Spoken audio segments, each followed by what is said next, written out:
Welcome to OnOpenSource. Conversations with thought leaders in the open source community.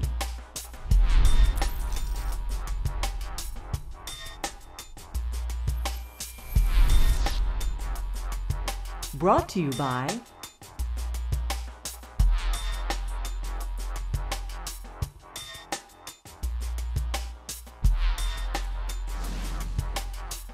So, Simon, you're obviously a fairly well-known character, Chief Open Source Officer. Is that how they titled you? Yep.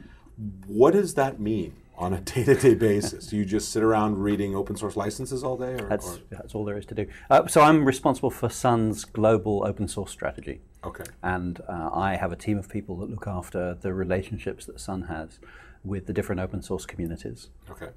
I help Sun develop policies about licensing, about software patents, about trademarks and branding.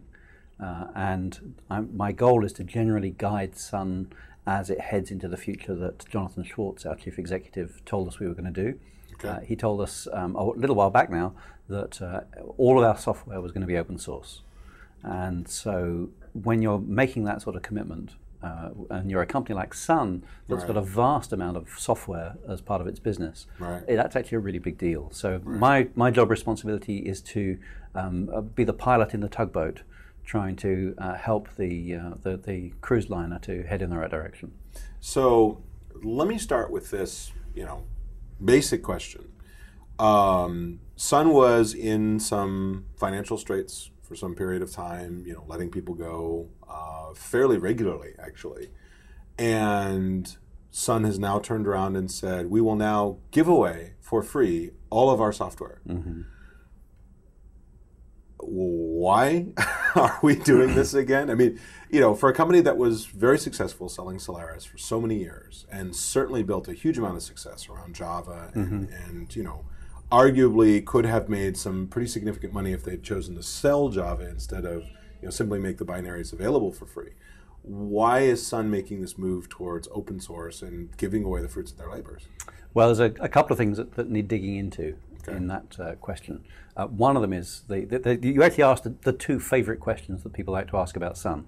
One of them is, how do you make money off open source? And the second is, why weren't you the company that made the most money from Java? Those are two favorite questions. So let's look at the first one. You pointed out that Solaris could make a lot of money for Sun.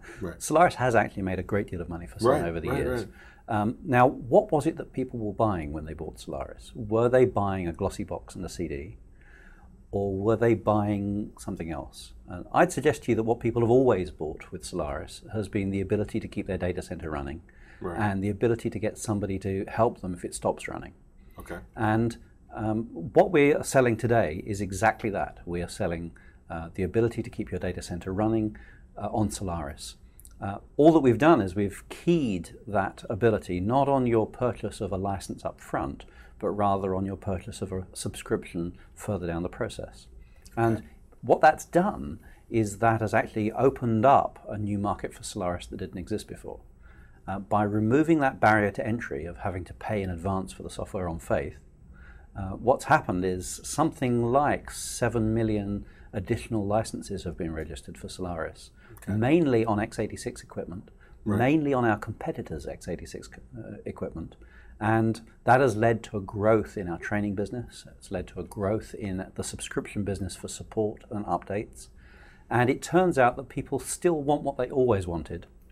And that keying their purchase of that thing that they wanted off a license was actually stifling the business, not developing the business. And so going open source, paradoxically giving it all away, has led us to make more money than we used to.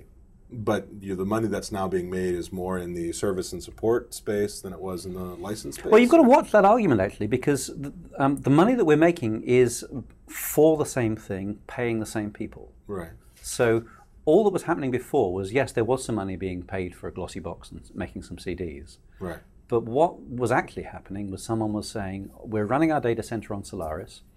We want a throat to choke if it goes wrong. Right. So we're going to pay for some licenses. Now that person says, we're running our data center on Solaris. We want a throat to choke if it goes wrong. We buy a subscription to Solaris 10.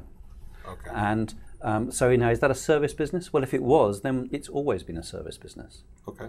And as people think through service and support, they're actually quite inclusive words that include the ongoing development of the operating system by experts.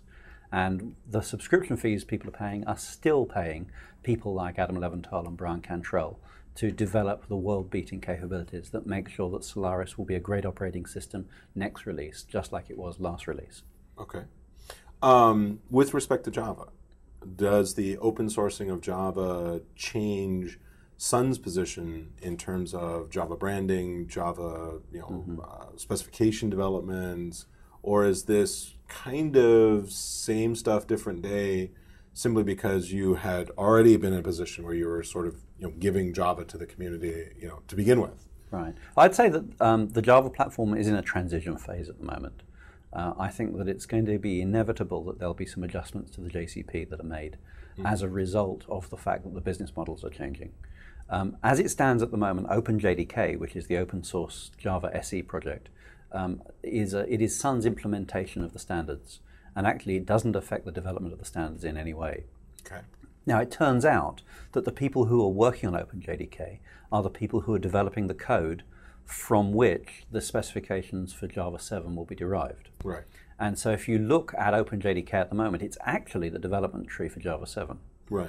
And so consequently, there is sunlight shining on the evolution process for Java that never happened before. Right. And I think that will inevitably change the way that Java is developed. But as it stands at the moment, the JCP is the same. Sun's business models around Java are the same. OpenJDK is just getting started. Having said that, OpenJDK is very exciting. The energy that it's developing, the unexpected support it's getting from the free software community is quite awe-inspiring. Mm-hmm. And I'm really very excited by OpenJDK and the change that I think it'll produce in the market. Now, in terms of Sun's plans with respect to OpenJDK and JDK 7 and JDK 8 and JDK 9, large part of the process of the Java development cycle was creation of a JSR, and then Sun engineers sit down and they bend light and time if necessary to make that particular release deadline. I clearly recall being a part of JSR 175, talking about certain things we wanted to do with annotations and being told, well, remember we have a deadline to meet.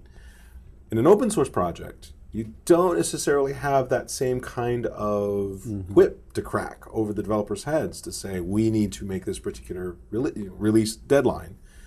Is there some concern on your part, on your customers' parts, that Sun will have difficulties meeting the deadlines, the 18-month ship cycle for JDK releases that they've been able to do in the past? Right. Well, so let's look somewhere else to work out how things might work. Okay. Let's look at Ubuntu. Okay. Ubuntu is one of my favorite operating systems. And the way that it's developed has a release cycle, a regular release cycle. There are fixed points in that release cycle that are the long-term release versions of the products. There is a predictable release cycle being produced by a group of engineers who are dispersed all over the world, right, and who are united through a great process. Mark has been able to put a great development process in place. He has the mechanisms for gathering that community together to talk about their schedule and their work. Right. And he has been able to produce a regular heartbeat out of Ubuntu that means it gets released when you expect it and it produces great quality. Okay. That to me demonstrates that an open source project doesn't have to be one which is anarchic and unpredictable. Okay. I think that it's entirely reasonable for it to have a fairly steady heartbeat. Having said that, Mark Reinhold, who is running OpenJDK, right, does have an interesting challenge on his hand. Yes. Making his deadlines, but I have every confidence that Mark is able to drive that along, and I think the example of things like Ubuntu suggests that it isn't impossible to have a scheduled release train. For more information, visit onpodcastweekly.com and subscribe to all our podcasts. Brought to you by the publishing imprints and information portal of Pearson Education. Be sure to download next week's episode, part 2 of this series.